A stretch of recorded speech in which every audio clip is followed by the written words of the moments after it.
Vous êtes-vous déjà demandé quelle influence vous avez réellement sur le monde qui vous entoure? Avez-vous déjà remarqué que parfois, vous pensez à quelqu'un et cette personne apparaît soudainement dans votre vie? Ou vous pensez à un événement et il se produit presque instantanément, comme si vous l'aviez pressenti?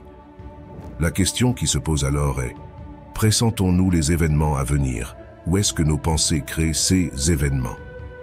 La réponse à cette question va profondément changer votre vie et bouleverser votre perception de la réalité pour toujours. Depuis notre enfance, nous avons été enseignés à voir la réalité à travers le prisme des idées newtoniennes et de la théorie de Darwin, où l'homme semble être soumis à son environnement. Ces conceptions traditionnelles nous ont fait croire que nous n'avons que peu ou pas de contrôle sur notre réalité. Cependant, des recherches et des expériences approfondies prouvent aujourd'hui une vérité bien plus fascinante. Tout au long de cette vidéo, et en particulier à la fin, vous découvrirez des choses qui défieront tout ce que vous pensiez savoir jusqu'à présent. Dorénavant, vous ne regarderez plus jamais le monde sous le même angle. Alors accrochez-vous bien et prenez des notes, car ce que vous allez apprendre vous permettra de créer la réalité de vos rêves dès maintenant. Juste avant de commencer, je tiens à vous remercier pour les 100 000 abonnés sur la chaîne. Pour célébrer cela, j'ai mis à votre disposition de nombreux e-books gratuits sur mon école d'entrepreneurs motivés. Ces e-books, téléchargeables en un clic, ont changé la vie de nombreuses personnes, et le savoir qu'ils contiennent est transformateur à jamais.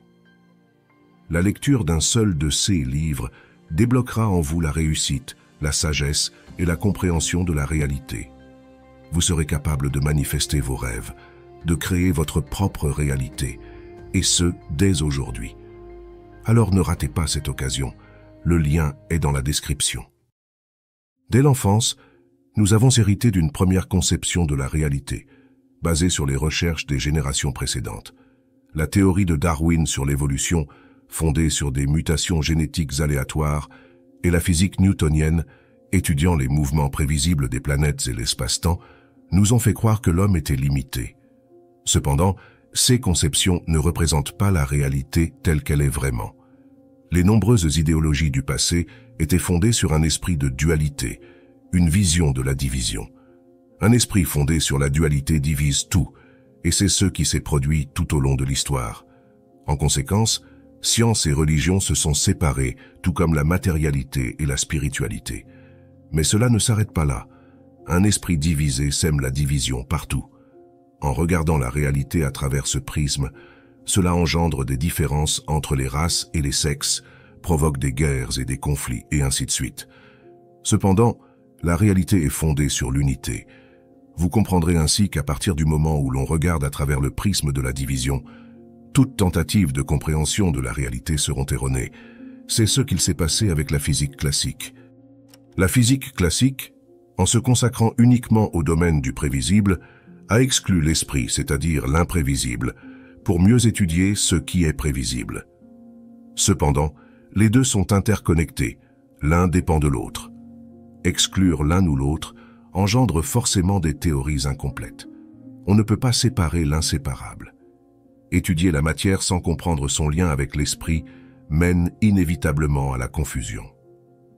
À présent, entrons plus en profondeur et découvrons scientifiquement le lien profond entre l'esprit et la matière. Cela vous permettra de comprendre comment créer votre propre réalité dès la fin de cette vidéo. En premier point, nous verrons de quoi est constitué tout l'univers qui nous entoure, c'est-à-dire comment la matière se crée. Ensuite, nous étudierons le lien entre cette matière, notre corps et notre cerveau, en nous dirigeant progressivement vers la compréhension de ce qu'on appelle la conscience. En troisième point, nous examinerons brièvement l'évolution des espèces, afin de comprendre comment nous pouvons aussi évoluer génétiquement pour transcender les limites que nous avons aujourd'hui. En quatrième point, nous découvrirons qui nous sommes vraiment, c'est-à-dire notre véritable moi. Enfin, en cinquième point, nous explorerons les astuces ultimes pour manifester nos rêves et créer notre propre réalité. Sans oublier la dernière phrase, qui débloquera une porte dans votre esprit. Tout d'abord, comprenons le fonctionnement de l'univers et comment la matière prend forme. À nos yeux, la matière peut sembler solide et variée, avec des milliers de formes multiples. Cependant, lorsqu'on plonge dans l'infiniment petit, on se rend compte qu'un même élément compose tous les autres. Autrement dit, lorsqu'on observe la matière de très près, on découvre que tout dans l'univers est constitué d'atomes, que ce soit l'air, l'eau, notre corps ou même une voiture. Les atomes sont les briques élémentaires de la matière, identiques pour tous, mais c'est leur assemblage qui varie, donnant des formes différentes à notre échelle. Pour illustrer, c'est comme des Legos. Tous les blocs sont les mêmes, mais on peut créer des formes infinies avec eux. En zoomant davantage sur ces atomes, on voit qu'ils sont constitués d'électrons gravitant autour d'un noyau central, comme des planètes autour des étoiles. Cependant, les chercheurs ont remarqué qu'il est impossible de prédire précisément où et quand un électron apparaîtra. Après de nombreuses recherches scientifiques avancées, dont les sources se trouvent dans les ouvrages de mon école d'entrepreneurs motivés, on sait aujourd'hui que les électrons qui tournent dans le champ d'énergie situé autour du noyau de l'atome, ainsi que le noyau lui-même, ne sont constitués que de grilles d'énergie oscillantes. Cela signifie que l'atome est constitué d'énergie vibrante. La matière, au sens strict du terme, n'existe tout simplement pas. En réalité, les différents états de la matière sont des différents états de vibration. Une vibration basse donne l'aspect d'une matière lourde et dense que l'on appelle matérielle. À l'inverse, plus la vibration s'élève, plus la matière devient légère, donc davantage spirituelle. Dans les deux cas, il s'agit toujours d'énergie. La différence réside simplement dans le degré de vibration. Pour comparer, de l'eau solide devient vapeur lorsqu'elle chauffe et s'évapore, mais elle reste de l'eau. De la même manière, l'énergie vibrante à basse fréquence donne ce que nous appelons de la matière, et plus elle vibre rapidement, plus elle devient spirituelle, restant toujours de l'énergie vibrant à des échelles différentes. Ainsi, comprendre que la matière est simplement de l'énergie en vibration nous permet de voir l'unité sous-jacente de tout ce qui existe. Que ce soit une pierre ou une pensée, tout est constitué d'énergie vibrant à différents niveaux. Maintenant, comprenons le lien entre cela et notre corps. Tout comme l'environnement qui nous entoure, notre corps est également intégralement constitué d'énergie, soit exactement de la même substance que notre environnement. Par exemple, si l'on zoome sur une cellule humaine, on découvre qu'elle est constituée de molécules, puis, en zoomant encore davantage, d'atomes, et donc d'énergie. En réalité, notre environnement et notre corps ne sont pas seulement interconnectés, ils ne forment qu'un, unifiés par la même énergie. Cette unité énergétique signifie que chaque partie de nous, chaque cellule, chaque atome, vibre en harmonie avec le reste de l'univers. Mais dans ce cas, où se situe notre conscience? Nous avons souvent reçu l'idée que la conscience était enfermée ou créée par l'activité cérébrale du cerveau. Automatiquement, nous avons donc situé notre conscience quelque part piégée dans le cerveau. Forcément, nous avons eu tendance à nous définir comme des êtres matériels, pensant que notre conscience était dans le cerveau. C'est pour cela que nous avons précédemment eu du mal à imaginer comment nous pouvions influencer la réalité à distance. Nous imaginions envoyer des ondes cérébrales à distance, mais en réalité, puisque tout est interconnecté, la conscience englobe tout. Contrairement aux idéologies précédentes, ce n'est pas le cerveau qui produit la conscience, mais la conscience qui crée l'apparence du cerveau. Pour mieux comprendre cela, imaginez l'univers comme un océan. Maintenant, imaginez votre corps comme une goutte d'eau dans cet océan. Vous comprenez que la goutte d'eau et l'océan ne forment qu'une seule et même entité. Nous en venons donc à une question importante. Serions-nous conscients si nous étions l'océan? C'est ici que l'explication de la conscience prend tout son sens. Visualisez la conscience universelle comme l'océan et la conscience individuelle comme la goutte d'eau. Les deux ne forment qu'un seul tout. Cependant, l'illusion due à l'ignorance de la vérité, tel un voile hypnotique, peut parfois donner l'impression d'être séparés. La peur, l'anxiété et le stress, soit toutes les émotions basses, créent cette dissociation illusoire. C'est-à-dire que les émotions de peur, par exemple, rétractent la conscience individuelle sur le corps, lui donnant l'impression d'être détaché du tout. Imaginez la conscience universelle comme une fréquence d'amour inconditionnel. Comprenez que si l'océan vibre à la fréquence de l'amour inconditionnel, c'est en vibrant à la même fréquence que nous nous y reconnectons. Lorsque nous vibrons à la même fréquence qu'une chose, nous devenons cette chose. Deux vibrations identiques ne font qu'une. En nous harmonisant avec la fréquence de l'amour inconditionnel, nous dissipons l'illusion de la séparation et nous nous reconnectons à la conscience universelle, même si en réalité, nous en avions jamais été déconnectés. Ainsi, les phrases des Saintes Écritures prennent tout leur sens lorsque Jésus a dit « Dieu est esprit ». La substance universelle, soit l'énergie qui crée la matière, la vie, soit l'énergie qui anime tous les êtres vivants, et l'intelligence, soit l'énergie qui guide tout ce processus vers un but intelligent, ne forment qu'un. Cette unité, que l'on appelle Dieu, l'unité ou la source, est l'essence de tout ce qui existe. Dieu est esprit, la source de tout ce qui existe, et l'unité de toute chose réside donc dans l'esprit. Tout ce que nous vivons et expérimentons est donc une projection mentale de l'esprit. C'est à travers notre esprit que nous parvenons à manifester et créer nos propres changements dans la réalité. Notre esprit structure atomiquement notre corps au sein de son propre environnement. Ainsi, nos pensées et nos émotions sont nos outils de création. En utilisant notre esprit, nous évoluons et créons. Et ces créations se manifestent ensuite sur le plan perceptible par les sens. Le monde extérieur et le monde intérieur ne forment donc qu'un. Nous comprenons ici que, contrairement aux idéologies précédentes, il ne s'agit pas d'attendre quelque chose de l'extérieur, mais de créer intérieurement ce que l'on souhaite voir se manifester à l'extérieur. Peut-être pensez-vous actuellement que ceci est une découverte scientifique, ou bien vous vous demandez pourquoi tout le monde n'en est pas au courant. Comme expliqué, la réalité évolue par paliers de conscience, et nous ne voyons qu'à travers le prisme de notre mémoire, c'est-à-dire que la conscience humaine perçoit à travers elle-même. Ainsi, c'est en évoluant intérieurement que l'on découvre des choses extérieurement. En réalité, nous dévoilons simplement ce qui a toujours été. Et les enseignements que je vous partage ne sont pas nouveaux. Ils sont connus depuis des centaines de milliers d'années. Cependant, vous ne percevrez ces vérités qu'une fois alignés sur la même fréquence d'esprit. Par exemple, avant de commencer l'entrepreneuriat et de devenir moi-même entrepreneur, je ne voyais aucun entrepreneur et ne savais même pas que cela existait. Je ne voyais qu'à travers le prisme de la voie scolaire traditionnelle, ignorant l'entrepreneuriat, alors que cela a toujours existé. Les choses se dévoilent au fur et à mesure que l'on en prend conscience. Ainsi, évoluez intérieurement vers les aspirations que vous souhaitez atteindre, et celles-ci se manifesteront par la suite dans votre réalité. De même qu'une fleur construit ses pétales à l'intérieur de son bourgeon floral, avant de les révéler au grand public une fois achevés, l'homme construit intérieurement son idéal, avant de le projeter dans la réalité perçue. En parlant de fleurs, plongeons au cœur de l'évolution des espèces au sein de Mère Nature. La théorie de Darwin suggérait que les mutations génétiques des espèces étaient aléatoires, mais aujourd'hui, nous savons que cette idée est incomplète. Le hasard n'existe pas. C'est aussi simple que ça. La théorie de Lamarck, plus proche de la réalité, avait compris que les animaux mutaient pour mieux s'adapter à leur environnement. Prenons l'exemple de la girafe. Vivant dans la savane africaine, elle devait se nourrir pour survivre. La plupart des arbres sont grands, rendant les feuilles inaccessibles. Pour atteindre ces feuilles, la girafe devait allonger son cou.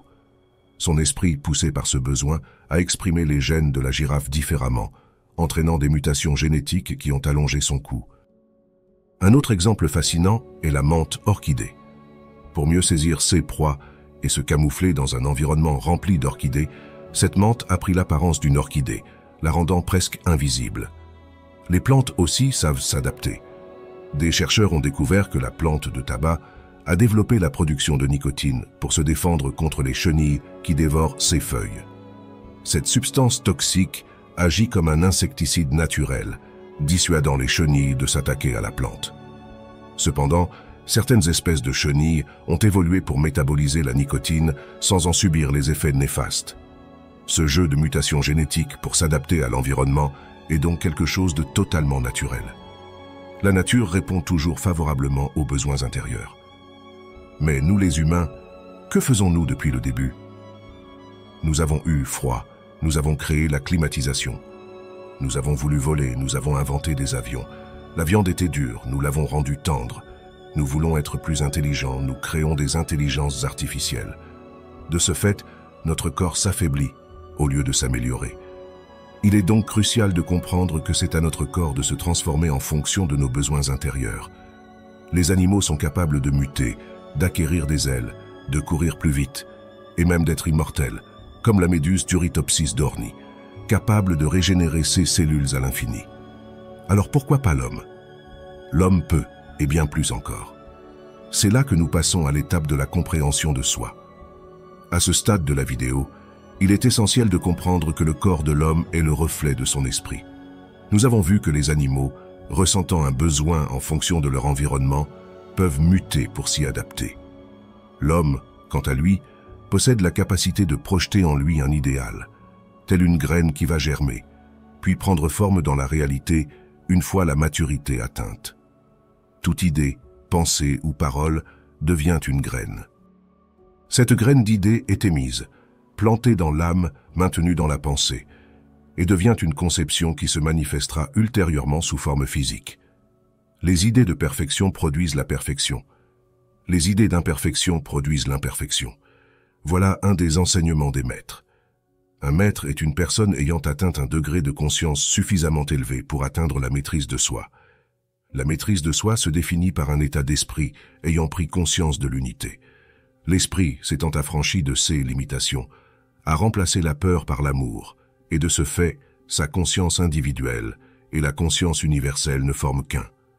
Ainsi, lorsqu'on devient maître de soi-même, on ne fait qu'un avec la réalité qui nous entoure. La manifestation devient donc rapide, voire instantanée. L'espace et le temps ne sont plus des limites, et le corps en est transformé. Comme expliqué précédemment, ce qu'on appelle matière est de l'énergie qui vibre à une fréquence basse, comme celle de la peur. À l'inverse, ce qu'on appelle spirituel est ce qui vibre à une fréquence élevée, comme celle de l'amour. De même, nous avons vu que c'est l'état d'esprit, soit la vibration de notre esprit, qui définit la vitesse à laquelle vibrent les atomes de notre corps. Ainsi, lorsque votre esprit vise l'idéal de devenir un maître et commence à exprimer l'amour, votre conscience individuelle et la conscience universelle s'unifient. Vous devenez maître, c'est-à-dire pleinement conscient de la réalité. Comme dit précédemment, lorsque la goutte d'eau prend conscience qu'elle est l'océan, il n'y a plus de limite. La communication devient instantanée.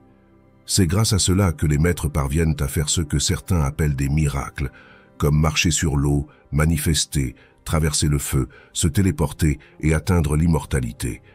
Et comme le disent les maîtres, chaque humain peut accomplir ces choses aussi facilement qu'eux. Tout simplement parce qu'en réalité, plus l'on se rapproche de l'état d'esprit d'unité, d'amour inconditionnel pour tout, plus l'on redevient l'esprit. C'est-à-dire que plus l'on exprime l'amour à travers notre être, plus notre fréquence vibratoire augmente, jusqu'à devenir pleinement unifié à la source. Les maîtres appellent cela le retour à la maison que nous n'avons d'ailleurs jamais quittée.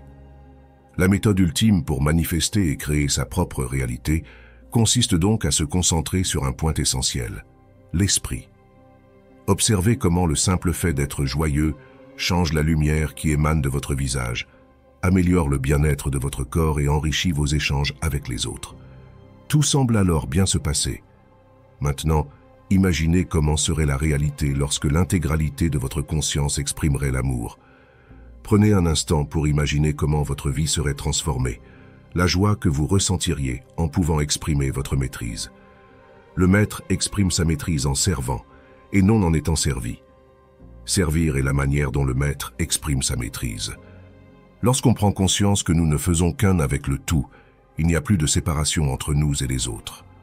Prendre simplement conscience de cette idée équivaut à planter une graine dans notre esprit. Et je vous garantis que cette graine va germer jusqu'à envahir tout votre être, vous permettant d'exprimer pleinement la joie. Même s'il nous arrive encore d'avoir des hauts et des bas au début, il est crucial de comprendre qu'à partir du moment où nous nous fixons un idéal dans notre esprit, nous plantons une graine. Et cette graine va inévitablement germer et porter ses fruits. Soyez donc patient, persévérant. Et surtout, ayez confiance au processus. Lâcher prise est le mot du jour. N'oubliez pas d'aimer la vidéo et de mettre un pouce bleu, cela aide énormément avec l'algorithme YouTube. Merci beaucoup et à tout de suite dans une nouvelle vidéo.